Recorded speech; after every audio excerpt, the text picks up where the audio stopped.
ಇವತ್ತು ನಾನು ಆನಿಯನ್ ಫ್ರಿಂಗ್ಸ್ನ ಯಾವ ರೀತಿ ಮಾಡೋದು ಅಂತ ನಾನು ನಿಮಗೆ ಹೇಳ್ಕೊಡ್ತೀನಿ. ಹೋಟೆಲಲ್ಲಿ ನಾವು ಯಾವಾಗಾದರೂ ಹೋದಾಗ 100 ರೂಪಾಯಿ ಕೊಟ್ಟು ನಾವು ತೊಗೊಂಡಿರ್ತೀವಿ ಪ್ಲೇಟ್ಗೆ. ಮನೇಲಿ ನಾವು 10 ರೂಪಾಯಿ ಒಳಗಡೆ ನಾವು ಇದನ್ನು ಯಾವ ರೀತಿ ಮಾಡೋದು ಅಂತ ನಾನು ನಿಮಗೆ ಹೇಳ್ಕೊಡ್ತೀನಿ. ಬನ್ನಿ ಇದನ್ನು ಯಾವ ರೀತಿ ಮಾಡೋದು ಅಂತ ನೋಡೋಣ. ಫಸ್ಟ್ ನಾವು ಒಂದು ಉಳ್ಳಾಗಡ್ಡಿನ ತೊಗೊಂಡು ಸಿಪ್ಪೆ ತೆಗೆದು ನೀಟಾಗಿ ತೊಳ್ಕೊಂಡು ಇದನ್ನು ರೌಂಡಾಗಿ ಈಗ ನಾವು ಕಟ್ ಮಾಡ್ಕೊಬೇಕು. ಇಷ್ಟು ನೋಡಿ, ನಾನು ಸ್ವಲ್ಪ ದಪ್ಪ ಇಷ್ಟರಲ್ಲಿ ಕಟ್ ಮಾಡಿಕೊಂಡು ಇದನ್ನು ನೀಟಾಗಿ ಒಂದೊಂದಾಗಿ ಬಿಡಿಸ್ಕೊಳ್ಳಿ. ರೌಂಡಾಗಿ ನೋಡಿ, ಈ ಥರ ನಿಧಾನವಾಗಿ ತೆಕ್ಕೊಳ್ಳಿ.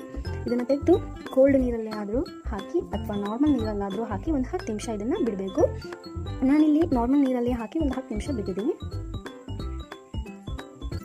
ಹಾಗೆ ಇದನ್ನು ಒಂದು ಪ್ಲೇಟ್ಗೆ ತೊಗೊಂಡಿದ್ದಕ್ಕೆ ರುಚಿಗೆ ತಕ್ಕಷ್ಟು ಉಪ್ಪು ಹಾಕ್ತಾ ಇದ್ದೀನಿ. ಹಾಗೆ ಒಂದು ಅರ್ಧ ಸ್ಪೂನ್ ಆಗುವಷ್ಟು ಖಾರದ ಪುಡಿನ ಹಾಕ್ತಾ ಇದ್ದೀನಿ.